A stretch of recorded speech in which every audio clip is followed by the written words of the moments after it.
My name is Robert Luciani, and I am a computer engineer. I run a company called Foxrane that focuses on AI and high-performance computing. I studied computer science for many years, and now I finally get to put it into practice. Entrepreneurship is a little bit of a calling. Some people are people that just want to go their own way, and some people want to be part of something bigger. Myself and my colleagues were just the kind of people that we really wanted to try things out ourselves. We had some ideas for products that we really wanted to see if they would work. Sweden makes it really easy to start your own company. It's really fast and convenient, so Foxrane started quite quickly after that. My name is Velisarios. I'm working as a data scientist in Foxrane right now. I have been working as a data scientist all of my professional life. And I have an academic background as a computer scientist. I have a bachelor's in that. And I also attended the master's degree in machine learning at KTH here in Stockholm. A data scientist and co-founder of Foxrane since February, that was 2020. Me and my co-founders, we knew each other. We were working together in a previous company. And at that company, we did a lot of consulting for the telecommunications industry. We had identified a specific problem within that sector. We had a pretty good idea of how to solve it. So we started the company with the aim to solve this specific problem with 5G. But the core of the idea that we had was basically optimization. So we thought, okay, we can't optimize this specific aspect of the telecommunications industry. There are some very good ideas here about how we can think about optimization problems. We can apply that to other industries as well. Basically, after that, we were on hand to find industries that were affected by the same kind of problem, translate our solution to the language that those specific industries spoke, and then convince people within those industries that they had a problem and we had a solution, and working together would take care of that problem and would give them a business advantage. I'm Alejandro, and I'm from Spain, actually. I'm a telecommunications engineer from Spain, and I came here to Sweden to pursue my career as a scientist. First studying in Linköping as a statistics and machine learning. And then I started actually working with Robert in his old company. But then we decided to start Foxrane because we wanted to do something a bit different and start a bit of a more product-based company, which was a bit more exciting than what we were doing at that point.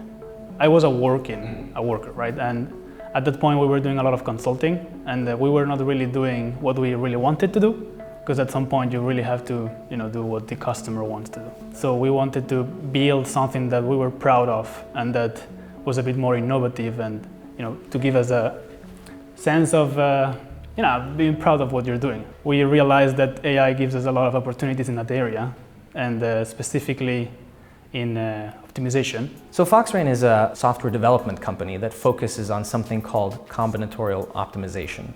So traditionally, these things are very expensive and only big companies can afford to optimize processes. But using AI, we think we've found a way where we can allow any company to apply optimization to processes. And so we want to apply AI to various industries, various processes, and that kind of thing. And we have a good product for doing that. Our product's a little bit tricky because it's not very visceral. It's a little bit abstract. We work with processes. There are some companies that are very familiar with this. Logistics companies, for example. They try to plan which package to send where and what order, already thinking about how to optimize that. And there are other companies that haven't really started to think about it in the same way as logistics companies. For example, hospitals and companies that have a lot of personnel might want to optimize how they schedule their personnel, but aren't really there yet. So on the one hand, we have companies where we try to explain what optimization is, because there's so much to be gained. And on the other hand, we have companies that are already experts at this, manufacturing and that kind of thing, where we're trying to show them that AI can do something for much cheaper than they've been able to do traditionally. The traditional way of doing it is either with integer linear programming, or there are these heuristic methods. But when the search space is the size of the universe, everything is slow. And so what AI does is it approximates a very efficient algorithm and guesses a plan very quickly. There's a very solid theoretical foundation for why AI is a program that has been written to be optimal. And that's in effect what AI training is. Training is designing an AI algorithm. What we do is we train an AI, which is in effect a heuristic program, but it's written by itself, it's trained by itself. And that's why it can generate very good solutions, very cheap. It's almost like magic. The thing with AI and optimization is that they are very bound together. You have to optimize the machine learning algorithms to perform properly. So they are very tight and what they are. Nowadays, there's a lot of algorithms like neural networks that they use themselves to optimize a bigger network. And so we realized that, okay, so if neural networks are already optimizing themselves, why can't we use that for optimizing other processes? That's where it came the point where we decided to go for this area, which is actually an area where it has not been explored as much. And in innovation, you always have to go for the places that no one else has gotten deep enough. To be fair, we're a startup, so a lot of the stuff that we're doing now is pilots. But I would say that there are a lot of sort of interdisciplinary touch points. So for example, some of the companies that we've worked with that work with logistics, it's not just one company that does logistics.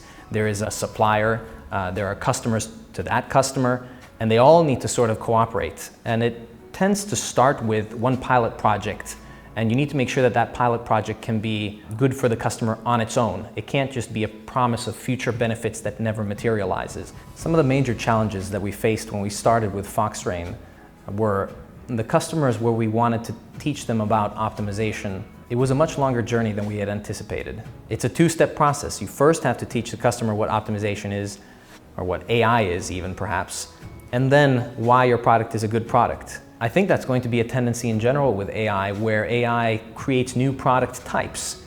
And so the sales process is going to be much more challenging than a normal sales process because you have to teach the customer both what AI can do, what this new product type is, and why your product in specific is going to be useful. We had probably underestimated exactly how much of that we had to do in the beginning. And I think what we could have done better is partnered up with larger players that could vouch for how good a solution is. The kind of player that comes to a customer and says, trust us, this is good stuff. We started differently, we started in a different order, and that has led to some of the difficulties that I and my colleagues have talked about. There is a problem and our solution solves that, but we need to present it in a way that the customers are convinced of that fact. That last part has been the biggest challenge. We could have done that before we spent so much time on the technical side of things. It would have given us the necessary successes up front, and then we could solve the technical problems, we could develop the technical solution second, which is not a huge deal for us. It's not the biggest problem for us. Selling and developing the business is the biggest problem for us. So right now we are doing different pilots, and our goal is to try to make the best out of them.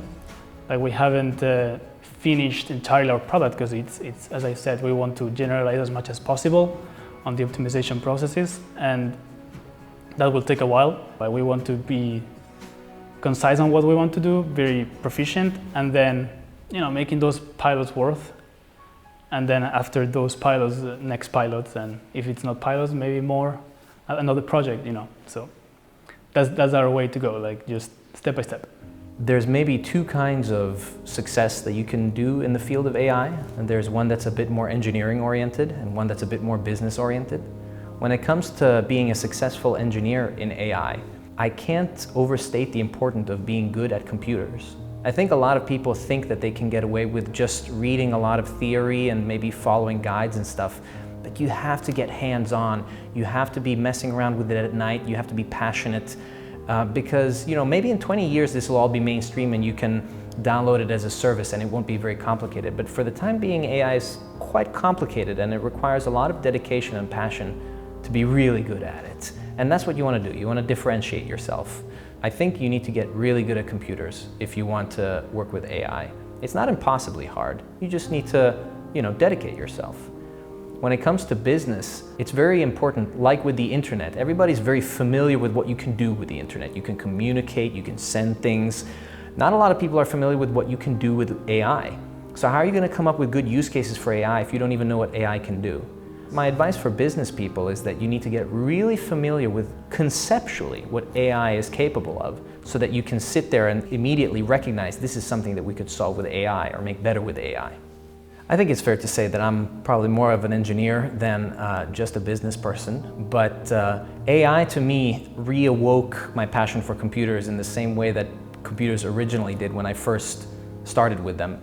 When I first started with computers, the black terminal that Linux presented was like magic to me. You can control this thing that's almost alive but not quite. And AI is the same thing. How can a computer learn to do things just like, like an animal or like a being? It's still a little bit like magic to me, and I think that's super cool. When it comes to the technical skill set, any person who can develop software can apply that skill set and that knowledge into developing AI and machine learning specifically. It's good to have like a structured learning environment, but if you can do without it, if someone is a person who does very well with online courses, for example, that's all you need. When it comes to the non-technical stuff, it is super important to be able to communicate clearly and to listen to people and to be empathetic to people when you're trying to run a business as one of the co-founders. You will have to wear a lot of hats. You will need to be doing technical stuff, and then you will also need to be speaking to potential customers. And when you're talking to potential customers, you need to convince them to listen to you. You need to convince them that the meeting is going to be worthwhile, and you need to convince them that they should be open. You need to be able to hear them and to be empathetic to their problems and to the situation that they are facing day to day, because you're trying to understand that problem to develop a solution.